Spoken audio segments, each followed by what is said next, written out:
Weakness. Do I have weakness? I am nothing but weakness. I'm not naturally strong or fast or flexible. I'm certainly not the smartest person in the world. I get emotional over stupid things. I eat the wrong foods. I don't sleep enough. I procrastinate and I waste time. I care too much about meaningless things and not enough about important things. My ego is too big. My mind is too small, often trapped inside itself. Now, all that being said, I have a saying. A person's strength is often their biggest weakness, but their weaknesses can become strengths. Success, guys, a very, very lonely road, man. Along that road, you're not going to see too many friends. You see your shadow most often. You got to trust in the heart of hearts. Inside what you're doing, what you believe in is a worthy cause, a winnable fight. I wish I could tell you tired, go take a break. I wish I could tell you tired, rest for a year. I wish I could tell you that it's gonna get easier. I wish I could tell you it's gonna get easier. I wish I could tell you that if you just keep going, it's gonna get lighter. I dare you to take a stand today to say no more. I will no longer accept this for my life. I dare you to take action today. I dare you to write your goals down and get someone to hold you accountable. I dare you to hold yourself accountable. I dare you to give up everything that is keeping you from your dream, to say no to all the negative influences. I dare you to pick up a book instead of a drink. I dare you to work harder than you think you did yesterday. I dare you to prove them wrong. I dare you to prove yourself right. I dare you to stand up as a man or as a strong woman, as whoever you are, and declare that you are going to claim a bigger and better life for yourself. When you get to the point where enough is enough, when you get to the point where it hurt real bad, when you get to the point when it's over, when they're tired, when they're frustrated, when they're ready to give up, when they spent their last dime, that's when they get started. But what you cannot do is you cannot quit during the process. You cannot give up because it ain't what you see. You cannot give up. Pain is there to make you better. Without struggle, there can be no victory. And let me tell you, when you've been through pain, when you've fought for where you are, you ain't gonna let anyone take away what you got. When you've earned it and paid your dues and suffered and failed, been hurt and been down, and you get back up, when pain and struggle comes to face you again, you look it in the face and stand it down. Because you've been through too much. You're too strong now. Everything that has happened to you up until this point has made you who you are. And it will continue to mold you into who you will be. How do you overcome the suffering of life? Is be a better person. That's how you do it. Well, that's hard. It takes responsibility. And I think, if you said to someone, you want to have a meaningful life? Everything you do matters. That's the definition of a meaningful life. But everything you do matters. So you're going to have to carry that with you.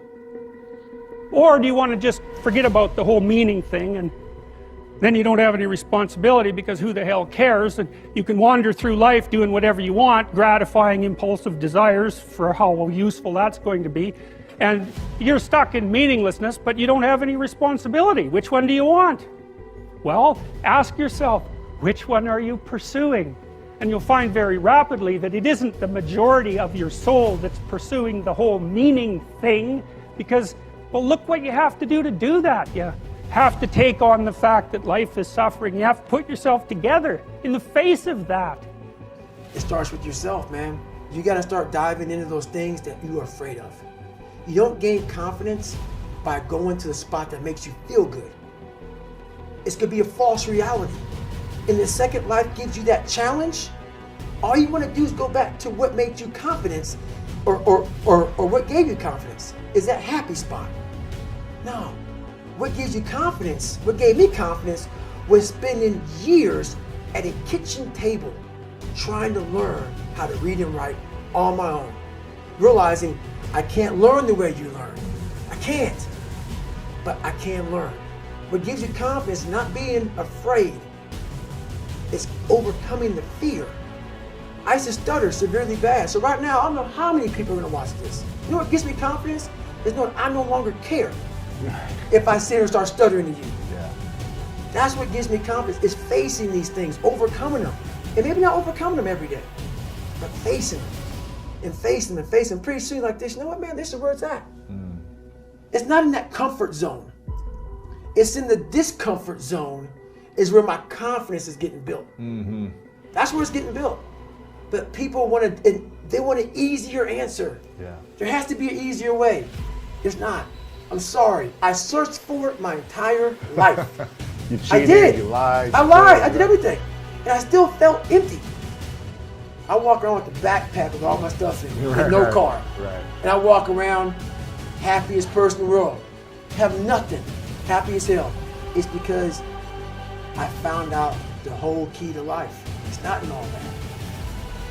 Have to face yourself. So many people live to be 100 years old and they die miserable, having everything, because they never examined. I call it my live autopsy. You never examine this. Happiness, peace, enlightenment, it's all up here, man.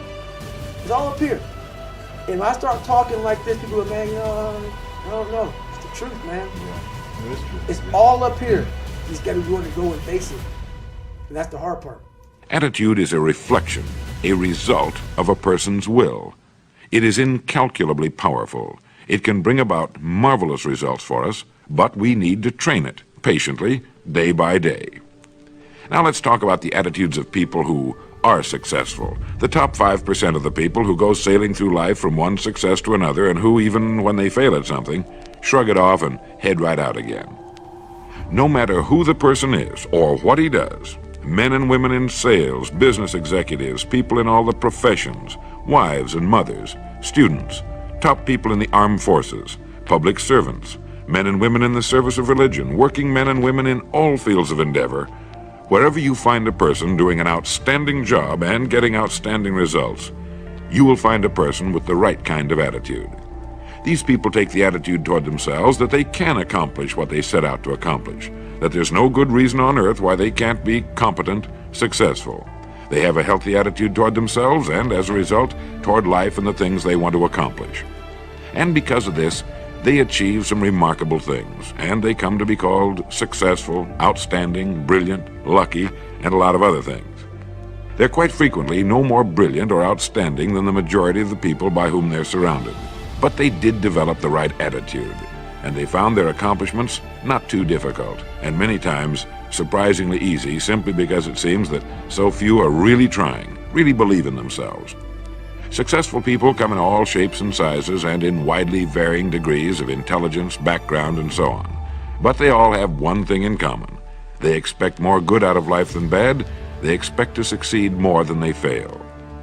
If you want something worthwhile, take the attitude that there are a lot more reasons why you can have it than there are that you cannot, and set out to earn it. Go after it, work at it, ask for it, and 9 times out of 10, you'll get it. Our environment is really a mirror of our mental attitude. If we don't like our environment, we have to change our attitude first.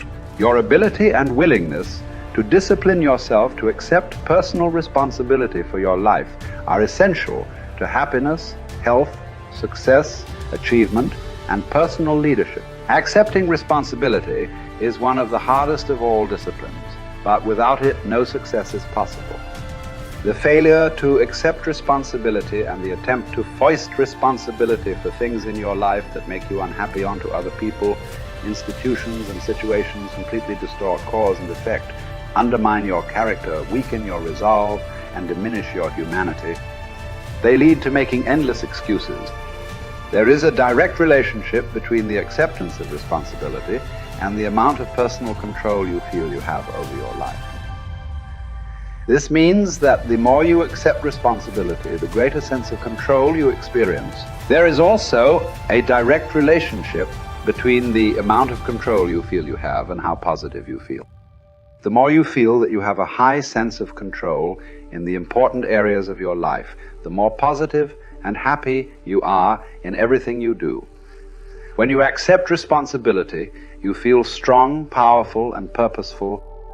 Accepting responsibility eliminates the negative emotions that rob you of happiness and contentment.